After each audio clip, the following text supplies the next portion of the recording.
All right, back on the Ford 555, lost all hydraulics. I can get a slight tilt out of the loader, and that's about it. Happened suddenly while I was working it. So I've gone to the manual, and if you can see that there, all circuits failed to operate. So did some reading online and got some suggestions and things that people have dealt with in the past. So I started with the easy stuff. There's the tank. Let's see what I can do for you here. So the pump's out right now. There's the universal joint on the drive shaft with the splines that feeds the pump. That would normally be here. So tank, hose comes down into the pump, and then right there with the glove over it, that hose heads back all the way to the hoe. So someone said they had a piece of rubber or something that fell down over this and plugged it.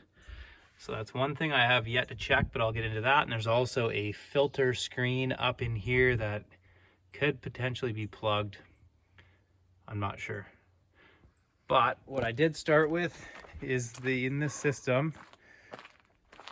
So the hydraulic line runs right under here on the right-hand side, and it heads up into the backhoe, the hoe controls. So here's the manifold. The main line comes in the back there to feed all of this, and the first thing it comes to is a system relief valve. You can see that's the one that's clean. So I undid that, and inside is a spring and some needles and some pieces. You'll need a magnet to kind of pull them out. Clean really well around there. You don't want any dirt in there. So I did that, hoping to find a little speck of metal or dirt or something in there, stopping the needle from seating, allowing the fluid to flow continuously, which would explain no pressure. So as I've been reading about this stuff, pumps don't create pressure, pumps create flow. Pressure is created with the restriction of flow. So if you wrap your head around that, essentially the pump could be pumping, but if there's nothing stopping it, you're not going to build pressure. So number one, right here, system pressure valve. That's the first place it comes to, and then runs through the manifold to all of your hoe and rigger implements. And then it heads back to the tank that way and ties in with the return from your loader, but also in here. So it comes in and it also heads right back out and feeds the loader. So the loader itself has its own system overpressure valve. So if you look down here, once you remove your plate, here's the line right here that comes in, and this first one right here, that is your system overpressure valve. And it looks a bit, it's different than the one in the rear there. Obviously it's not adjustable. I think the rear one's adjustable somehow, but I removed that as well. Same thing, spring, needle, checked it all out, and it looked fine. So I don't think it's either of those, hence the reason why I've got the pump out. So I drain the tank, I'm gonna crack the pump, see what's going on inside there. And then the only other thing to check, of course, would be the filter screen in here. Now, for those of you that don't have a manual, so here is the backhoe. That's the hoe manifold, and you can see this is it right here. Okay, so this is the backhoe, or sorry, the loader. This is the loader exploded view of that system relief valve. So that's the one in the loader in the cab there. Here is this is the backhoe, what I showed you first there. So that's this is the 2-lever control, which I have, and there it is, number 10 there, main relief valve right there where I showed you. So, and then this is what I'm going to be getting into here. I've got a 79, so this is the 78 to 82 made by Webster, and this is the pump. So I've got that on the bench. I've got it all clean. I'm gonna pull that apart and see if I can see anything obvious as to why this is not working, which would be nice. But that pump does cost a lot of money. I saw one for $750, a used one on eBay, and $1,200 for another one. Hopefully it's not that. But when I did run the machine, looking in the top, I can see the circulation here of fluid. So it is moving to some degree.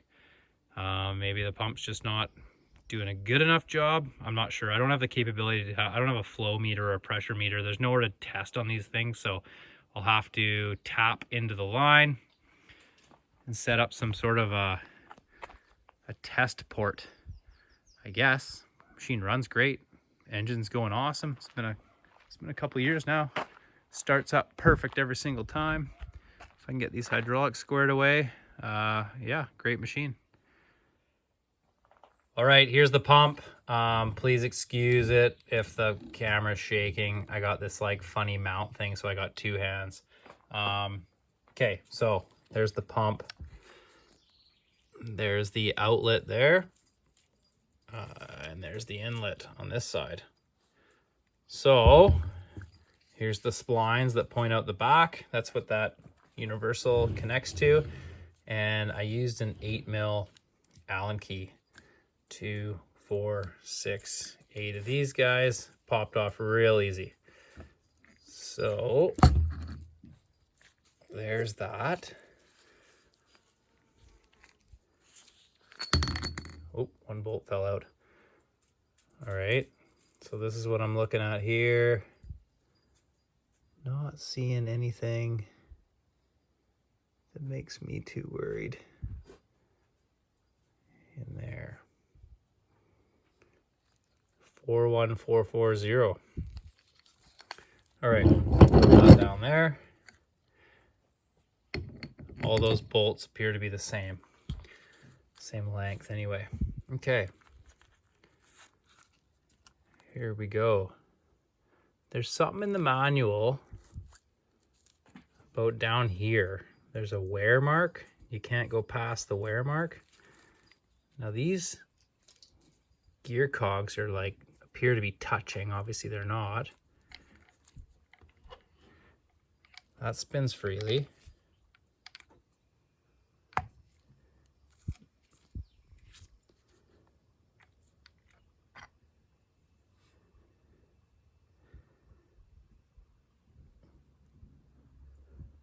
No, I don't see anything glaring. No metal, nothing bad. Put that one back in. Take this guy out, if I can get it out.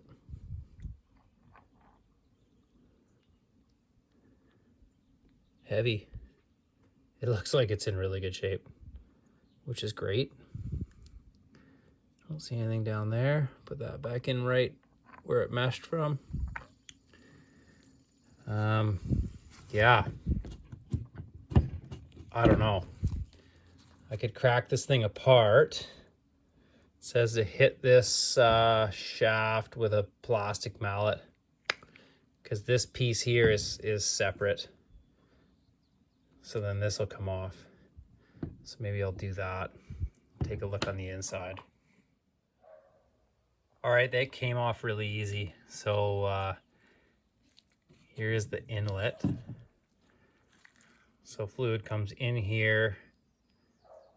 So it comes in this orifice. Pumps, that's the low pressure side, I guess you would say. I'm not gonna take these guys out because they look fine. And then there's the outlet hole there on the high pressure. And that would link in there. Everything looks really clean. There's the main pump body. This is very heavy. It's a thick steel cast. Everything looks really good. So that sits like that. These guys go in just like this.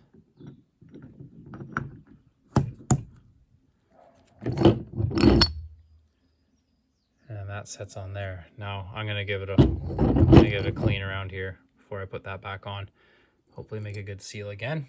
But yeah, I don't think it's the pump. Good news. So on to the tank. Back to the manual here.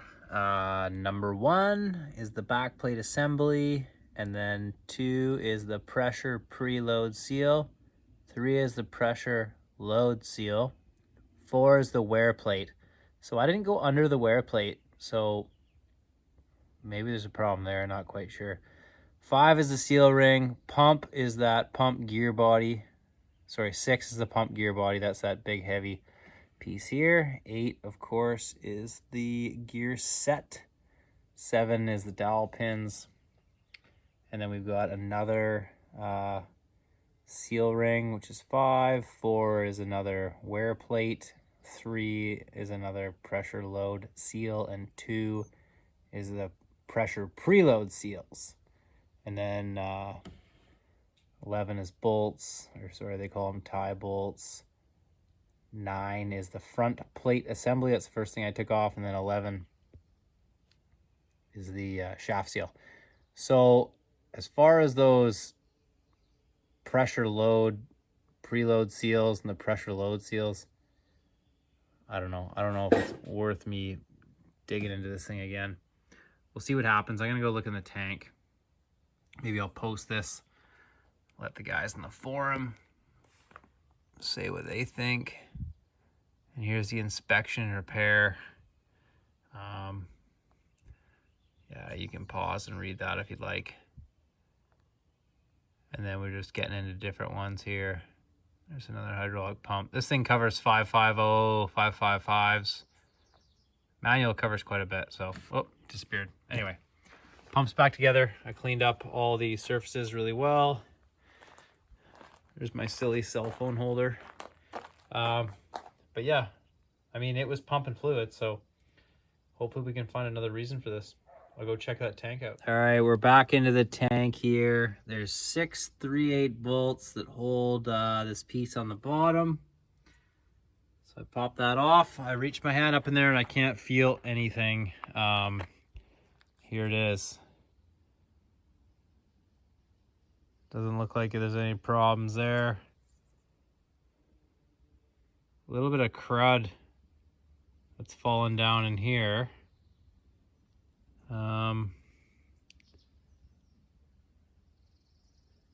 Not great, but